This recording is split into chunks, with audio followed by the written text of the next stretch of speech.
This week on the Deep Leadership Podcast. Guys, chaos is not your enemy. Hmm. Chaos is a set of raw materials that you haven't yet figured out what to do with.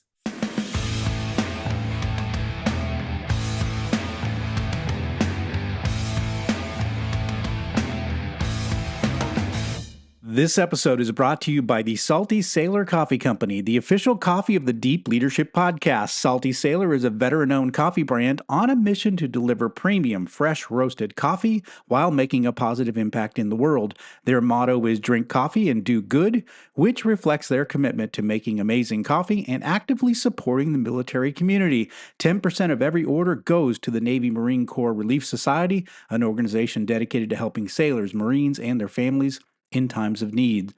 All our listeners get 10% off every order of their amazing coffee by using the discount code DEEP at checkout. So check them out at saltysailorcoffee.com. Welcome to the Deep Leadership Podcast. Today I'm joined by Gary Harpst. Gary is the founder of LeadFirst, which launched the first ERM, employee relationship management system for faith-driven leaders. For over 4 decades as a CEO, his passion has been to integrate his faith with business. He has co-founded 4 businesses, one of which he sold to Microsoft, and recently published his 3rd book, Built to Beat Chaos, Biblical Wisdom for Leading Yourself and Others. And I'm excited to have him on the show to learn from his leadership experience. So Gary, welcome to the show. Thanks, John. We're soulmates on the idea of leadership, so I'm looking forward to this. Oh, absolutely. Like we discussed before we press record, it's great to meet another person who's really has a passion for leadership like you do. And I'm honored to have you on the show and learn from all of your years of experience. So first of all, let's start us off. You say that leadership is a role and not a title. Can you walk us through your thinking on this?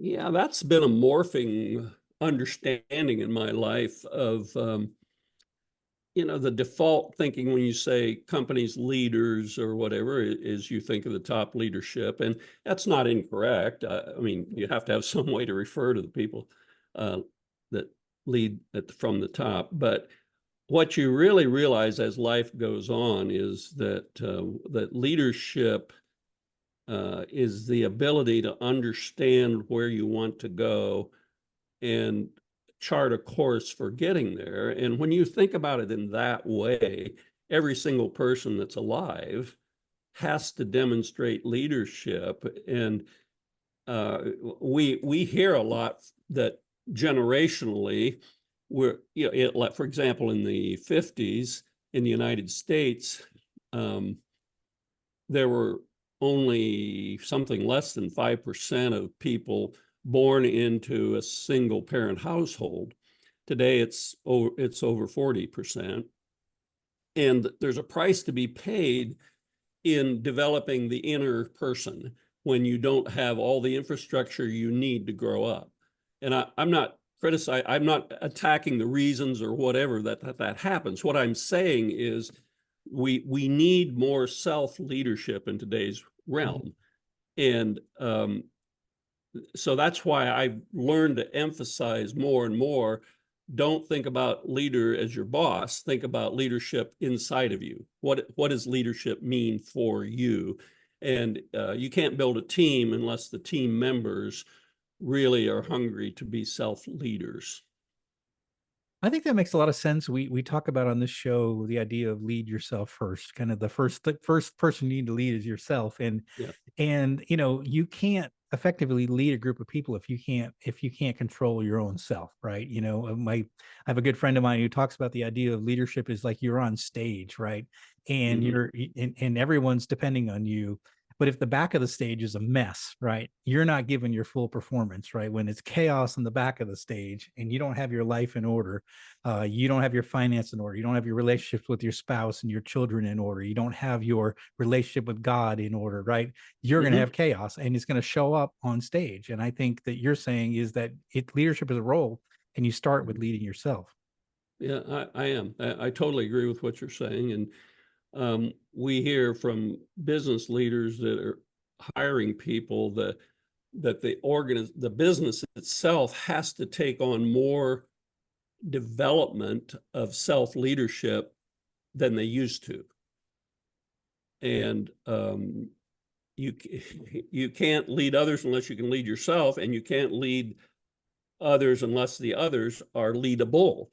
And Mm. so a lot of times you have to do a lot of development of people to grow into leadership, their self-leadership. Yes, yes. That's interesting you said that. The more and more now, the schools, the families, the churches are not, they're not doing the roles that they used to in the past, which is the building the character and helping to build, create self-leadership. And so part of our job as bosses, we're seeing more and more people come into the workplace, which need guidance, a little more guidance than maybe Mm-hmm. in the past. Do you think that's the case? Oh, I do. And I mean, I'll just give you an illustration of how things are changing without identifying the root causes. But we had a client that has growing rapidly, and they recruited 8 people to show up for Monday for their a class of new hires, and not one of them showed up. Mm, wow. And that's unheard of 20 years ago. If you'd gotten a job to not show up and not call or not say anything, and we hear it over and over and over. So there's something that has changed where kids coming out of high school are no longer see that connection of I said I would be there and I wouldn't. Mm. And that I'm a systems thinker. You were on a will you say you were on a submarine? Oh, yes. Yeah. Yeah. I mean, a submarine is works because of systems and processes. And the organizations, to be effective, have to deal with the change in society that is causing their Yes. entry level kids to be at this level instead of at this level. And I'm not saying they're all regressed. Their areas they're farther along. So it's just different. And to be a leader, you have to understand how that's changed. Yeah, absolutely. Yeah, I like that. I mean, I know for in our company, our small company, we love developing people. We love young people come into our business and maybe they don't know anything about our products or what we do, but we sort of, we love raising them up into the business and teaching them all the things we know and teaching them skills for life. And it's a big part of what we do. And I love that part of developing people where you know, they're better today than they were when they first came in the door. And that's the thing I'm always working on. Amen to that. I think that business and developing people, I mean, we're having to do more of it, but it's one of the most worthy things you Yeah. can do is to help an individual go from wherever they're at, meet them where they're at, and take them to whatever they're capable of. Um, in my view, that's hero work. That's Mm. good. So Yeah, absolutely. Well, your latest book has got a great title, Built to Beat Chaos. So help us understand what is chaos and what's a surprising biblical perspective on why we're here today, why we're in this chaos. that the book title came out of uh, a client comment one time. During COVID, we had a healthcare client in Chicago that just was absolutely overwhelmed. I mean, their call volume went 3 or 4 fold, and the systems began to melt down. They couldn't answer the phone, so more messages came. People called back more because they didn't take the calls, and people were calling in sick. They couldn't serve. It just turned into chaos, right? And I asked one group when I was doing some priority work with them, planning, and I said, well, what is the number one priority? What would you like to see change in the next 90 days? And this group of 6 people said, we just need time to think. Mm. And I just thought of all the things they could have said, about more manpower, more this, more that. Their minds were overwhelmed. And I just thought about the word chaos. I literally hear it every single day of my business life. It comes up in some context at home, at work, church. We're all talking about chaos, whether it's in the news or not. And that I have always been a student, not always, but since my mid-20s. I've always looked trying to figure out, well, what sources of truth, what works in the world. I'm an engineer, so I look for patterns and things that you test and prove. And I begin to see answers in the Bible for human behavior that I didn't see anywhere else. Hmm. And it really intrigued me. And so as an engineer, I studied it and began to say, okay, this makes sense and it explains reality for me. And so as I began to think about this chaos, I went back to the Genesis narrative. And it says some really interesting things in there, but again, engineer speak. One of the first things you do when you design something is you spell out the requirements. I want this submarine to operate at this depth for this amount of time underwater, whatever. There's a set of requirements, and then you build and design to make that happen. And so you have a design statement, a design requirements in Genesis chapter 1. It says, God said that we should have dominion. We were created to have dominion over the birds of the air, the fish of the sea, and the animals of the ground. See, that's a requirement statement. To an engineer, that jumps right out. Okay, the creator is saying we're supposed to have dominion. Well, it also says we're created in God's image, which is a curious, what does that mean? I mean, does God have arms and legs and those sorts of things? And that's not what it means, because there are other animals that have arms and legs and are not created in the image of God. So I went back, again, this is in the first chapter of the Bible. The beginnings are really important because they sort of set the framework for the rest. And I went back and said, well, what is it that we know about God? If we're created in the image of God, what is it we know about God from the first 25 verses that came ahead of this? There's only 25 verses. So I go back to the chapter or verse 1, and it says, in the beginning, God created the heaven and the earth, and it was void and without form. And I go, God created chaos first. I never noticed that before. And then he modeled for us. He says we're created in his image.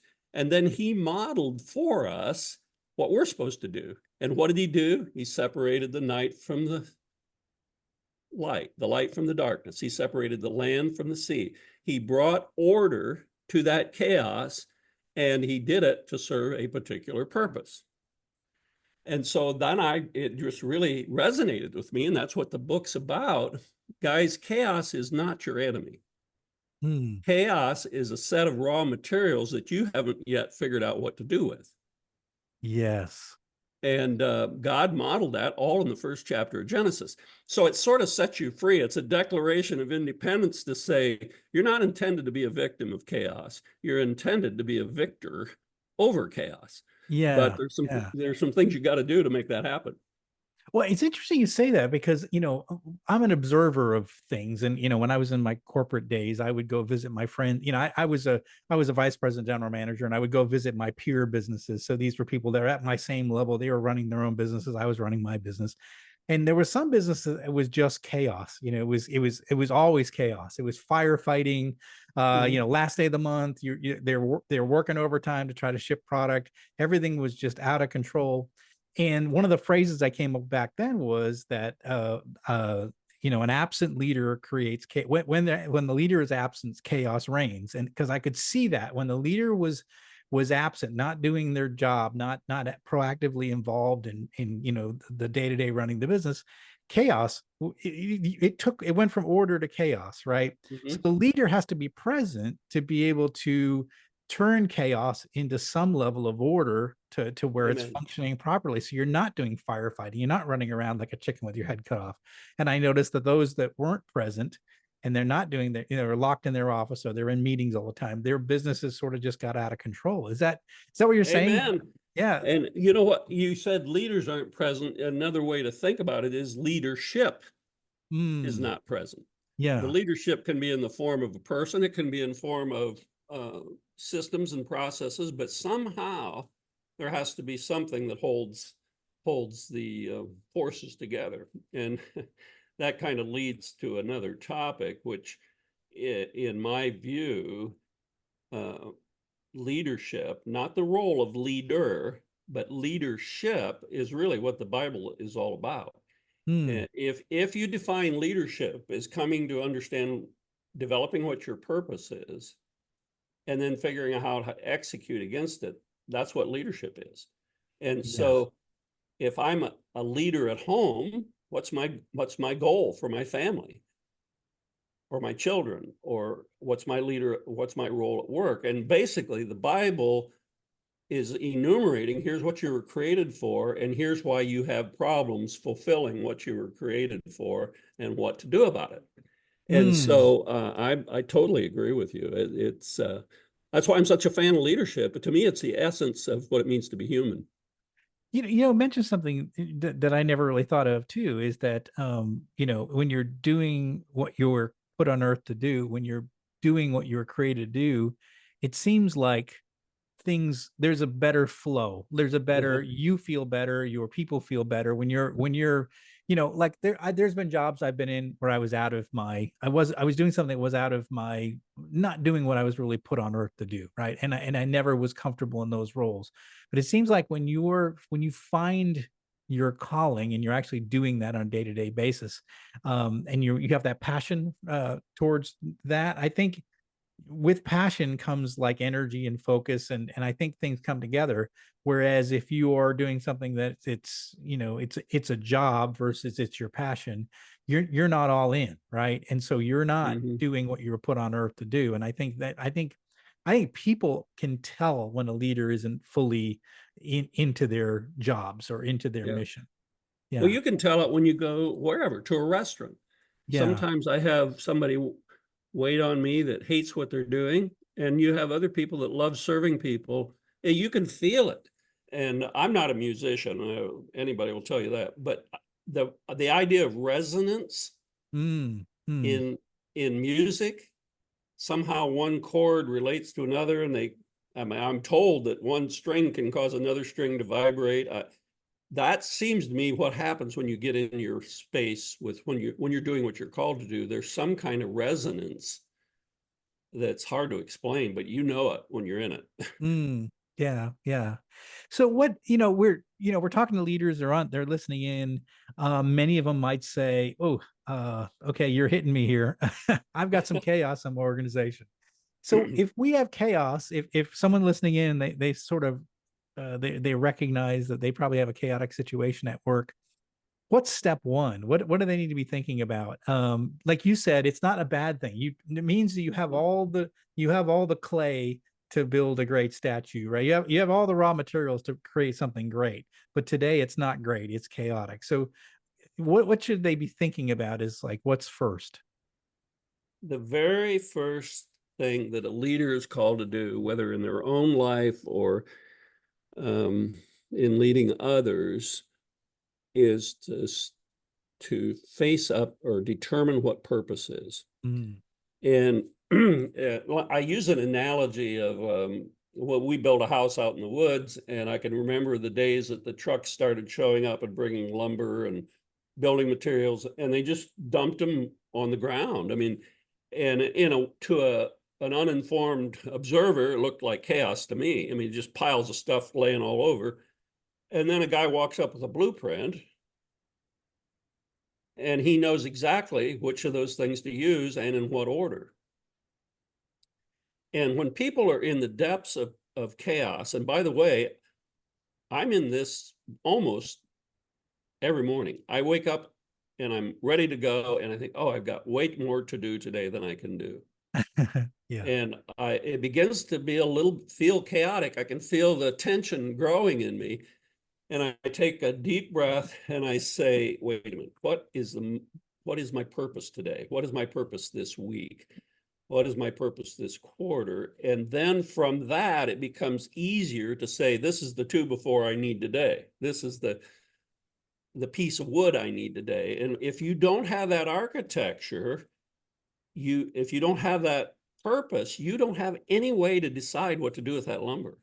And all you do is go out there and flail. You move stuff around and you don't really accomplish anything. And so my word to anybody out there who's feeling like they're overwhelmed with chaos is close the door, get quiet. If you're a person of faith, get on your knees and say, what am I doing? What is the purpose of this organization? What's its strategy? And get it clear. If it's clear, you'll begin to make better decisions that bring an end to some of that chaos.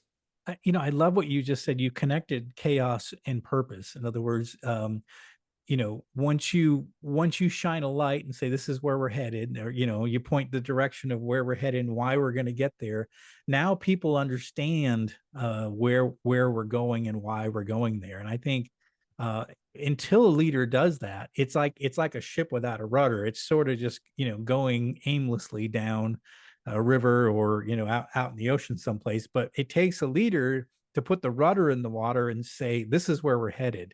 And I think once you do that, I think the people start getting aligned, and in some of that resonance, as you say, instead of just everything kind of going and wandering off, everything starts getting focused in when the mission is clear. And that's one of the things I think when I came out of the military, the mission was clear, right? We knew what the mission was: do this really difficult thing and get everybody home safely. That's what it was every time.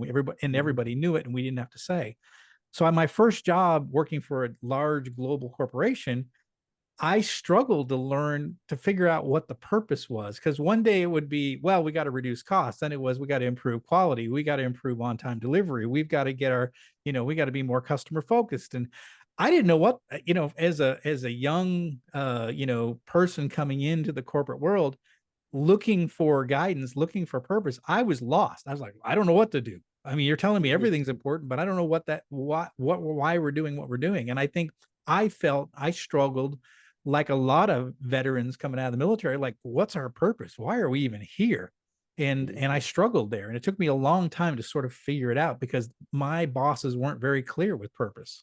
Yeah, I totally get it. And well, the number one thing that people in surveys, we've been doing this for decades, it's always communication, and is the number one problem in an organization. And so your experience as a young person coming into that, or new to that company, is what's going on with everybody in the organization. And you think of a new hire, it's the cumulative effect in a growing organization of people not being on the same page gets harder and harder and harder.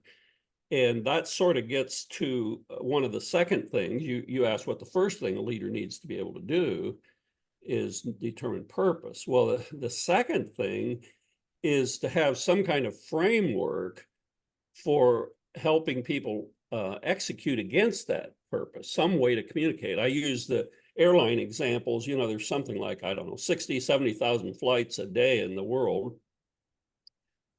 And really, if you look at the system that controls that, it's about 5 or 6 things. It's like, where am I departing from? What airport? When am I leaving? Where am I going? And how high am I flying? Those variables, there's a lot of ways we could have managed the airline industry, but we agreed on those 5 things. And with that, we coordinate 80,000 for 60,000 flights around the world. So the second thing a leader has to do, especially in a growing organization, they have to create some kind of framework to keep people on the same page. It doesn't need to be complex, like the airline thing, but there needs to be a system. You need to agree on what it is. If there's only one of you in the organization, your left brain's talking to your right, well, you don't need it. But if you want the power of 10 people, 100 people, 1,000 people, you've got to have some kind of approach. Yeah, that makes a lot of sense. And I know, over the years when I've had bigger organizations, KPIs, and we'd focus on the vital few. And so, we would sort of try to, because of my frustration early on, when I became general manager of my companies, I was very focused. Like, these are the 5 things. This is it. We got to do this every day, every month, every quarter. And so I really honed in on that, but also creating the system to where we're reviewing on a regular basis and checking to see, are we on track, are we off track, so that I didn't want my people to feel like I felt when I first came into the corporate world, which is, I don't even know why you hired me, because I'm not sure what I'm supposed to be doing. I mean, that's the frustration I felt. So yeah, I like this idea of purpose, but also then what's the system to get everybody on board, to make sure that you're making progress towards your ultimate objective as well. Yeah. There's a system, there's an organizational dynamic that took me a long time to to realize. If you look in the U.S., franchises have a much lower failure rate than other businesses. And the reason is they've figured out a growth model where you don't keep changing the system you're in, you just add more stores. So you don't build a 5-story McDonald's, you open another one 2 blocks down the street. But that McDonald's has a clear operating model. Now, what happens for me, I went through this. I started as a 1-person organization. I grew it to 500. And every stage of my growth, I was facing something I'd never faced before. I went to 10 employees, and then all of a sudden I had to add another layer. I'd never done that. Then we grew again, and then we had to add another layer. Well, I'd never done that. And so you basically if you have a growing organization, you put yourself in a position that you're always doing something you've not done before. And you eventually outgrow your own ability to execute. Yeah. Yeah. And so you see it in civilizations that last 300-400 years. And then there's some kind of renewal or refreshing. Same thing with organizations. I was listening to Warren Buffett today, and he listed the top 20 most profitable, the largest cap companies in the world today. And none of them were on the list 30 years ago. It's a major shift. Yeah, I've done some study on that as well, and it's the companies you would, exactly. The tried and true for 100 years are no longer there anymore. It's really wild. Yeah. So a leader has to understand that the pursuit of their purpose, if it's done well, will lead to growth, and they have to have in mind how they're going to cope with growth. Yes. And it's really a fascinating dynamic. It's one of the hardest things to do in my experience. I always thought growth would be easy. Like, layoffs, you think, well, layoffs are hard, shrinking the organization is hard, cost cutting is hard. Growth seemed to be one of the hardest things I ever did. And we tripled the size of one business I ran, and just the amount of people I had to bring in. We ended up acquiring a company and bringing them in, and the culture clash. And it was the hardest thing I ever did. It was the toughest challenge I ever had in my leadership career. And someone would say, well, that must, you grew this business 3 times. That must have been, great and easy. I'm like, no, that was the hardest thing I ever had to do, because it was just so much. Because we had a culture that was really good, and trying to maintain that culture as we added more things onto it. And then, we were burdened by other problems that we never had before. It's really hard. And I think to your point, entrepreneurs that are listening in, you get to those stages, make sure you have people on your team that can help you in that next stage, because it's different skills. If you make a great pizza, you can get a pizza restaurant going pretty good, right? But open a second store and a third store, and now you're going to go into a different ball game. Franchise model, right? There's a whole different set of skills than just making one pizza, Yeah. And so make sure you have the right people on your team. Yeah. I wanted to ask you about this because I talked about it in the introduction, your ERM, which is Employee Relationship Management. Now, I've not heard of an ERM. I've heard of CRM, but tell us what ERM is, and what is it similar to CRM? Talk to us a little bit about it, because I think what I think it is, I think it sounds amazing. Well, this is a long, hard journey. I'm in my 4th decade as a CEO, actually my 5th decade. Oh, wow. And so what I'm going to tell you didn't come easy, but I'm a systems guy and an engineer, and so I tend to think in systems and processes. But what I've realized is to scale, like we're talking about, to reproduce, there's this human element that can't be replaced with systems or processes. Yeah. And you just mentioned that you didn't use the term mentoring, but you said invest in building the next leader. And this is what I've come to understand late in life, is that, it's 80% of an organization reports to the frontline supervisor. Yeah. It's not the CEO. And we say, well, all the leadership's at the top. Well, that's baloney. The leadership is at the front lines, because that's where all the people are. Right. Right. So we've got it wrong. And we've been studying for quite some time the systems and the processes, because that's where our history was. But more recently, about 2 years ago, we decided to take a page from the proven CRM model. The CRM model has been validated over 20, 30 years of using technology to organize the information flow around building a relationship. Yeah. And so we build buildings with physical elements. We build organizations with human elements. So it's relationships are the bonding, like the atomic energy that holds an atom together. Relationships are what hold people together. And so we were looking at all our functionality and said, we got this all backwards. We were trying to think about how do we build strategy and cascade it down, and et cetera, et cetera. And we said, this is wrong. What we really need to do is build an employee relationship management system and do for an individual manager what a CRM system does for an individual salesperson. Yeah. And we said, let's call it ERM, because people know what CRM is. This is ERM. And so we are, in fact, just launched it last week. Wow. Okay. It's so it's we're looking for people that will have a vision and see what the vision we have and want to work with to help refine it, because it's V1. And but the goal is not to equip, it's not to come alongside the top leaders and make them just necessarily better at the top. The goal is to come along the top leaders and help them figure out how to develop the frontline leaders. Yeah. And equip them. Because if you don't change the game on the front line, you're not going to win. Yeah. That's where the action is. Yeah. That's where the action is. Yeah. And most of the services for leadership development, those sort of things are really aimed at executive and middle management. Yeah. And don't give frontline leaders the tools that they need. So our ERM system combines, how do you run a meeting? How do you do a performance review? But we don't just do training, we do the software to actually do those things. So when you're running a meeting, we can give you training right in context of doing a meeting or doing so we call it just-in-time learning, learn on the job, right, when you need to do something. That's the best time to learn, is when you need amen. it, right? Yeah. It's not, I'm actually, I'm going through some training right now. I'm taking on a role as a professor at a university, and I'm going through just video after video after video. And it's like some stuff I don't even know if I'll ever need, but I have to sit through all these videos.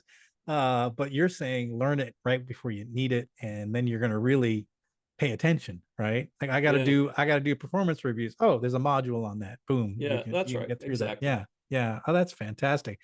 Well, as soon as I saw the word, I thought, well, that's really powerful. I know I've done some things with spreadsheets and things to try to, create almost a similar thing, which is, keep track of my people and what's important to them, where their goals are, what have you.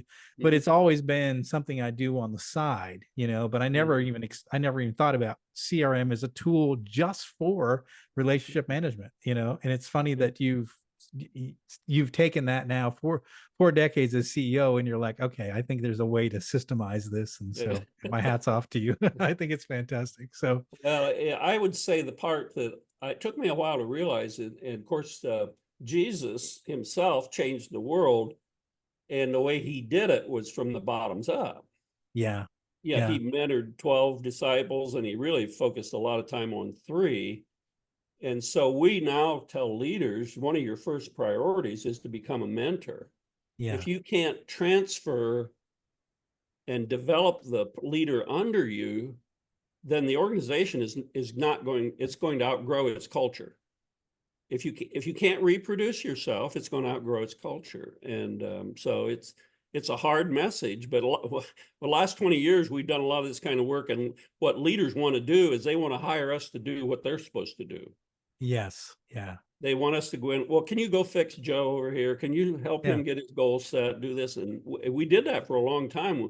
And we realized this is not sustainable. We've got to confront them to say, you've got to do this. We'll help you do it, but we're not going to do it for you. I love that. I know I used to always hate that when leaders would outsource their responsibility to HR, for example. It would always drive me crazy. That's your job. Your job is to hire. Your job is to, develop. Your job, not to throw it off to HR. So, well, this has been really powerful. A lot of great content, a lot of great things that you're working on, and you've got us really thinking. What final message would you like to leave with our listeners? Well, I just want to be an encouragement to anybody and everybody, whether you're leading other people or leading yourself, there's nothing more you can do for the world than to start by leading yourself. Be clear about who you want to be, what you want to get done, have a clear set of priorities, and then you can start bringing order to this chaotic world, and ultimately you'll grow to lead other people. So you're heroes. That's my message, guys. Leadership is not for the people at the top. It's for the people in everyday life, whether at home or at work. I love it. Such a great, powerful message. And again, listeners, if you are in a chaotic situation, that's your job to take care of that and to create order from chaos. And you do that because you have the building blocks. The chaos is actually a good thing. You have everything there to be able to create order, and that's our job. And you start, as Gary told us, you start with purpose, and that's the most important thing you can start with. So this has been fantastic, Gary. How can people find out more about you, your company, and this new book called Built to Beat Chaos? Go to our website. It's called LeadFirst.ai, and the book's there. Some of our ideas on ERM are there, and some of my content is there. So that's the place to go. LeadFirst.ai. All right, fantastic. We'll put a link in the show notes for all of Gary's resources. And again, if this is something that's resonating with you, if you've got questions, reach out to Gary, go to his website. There'll be a button there to contact him. You want to contact him, reach out, ask him a question, say you heard him here on the Deep Leadership Podcast, and say, hey, I need a little bit of help here. Where do I start? How do I start developing my people? How do I lead myself first? What's this stuff about chaos? And if you have questions, reach out to Gary. He's going to help you along.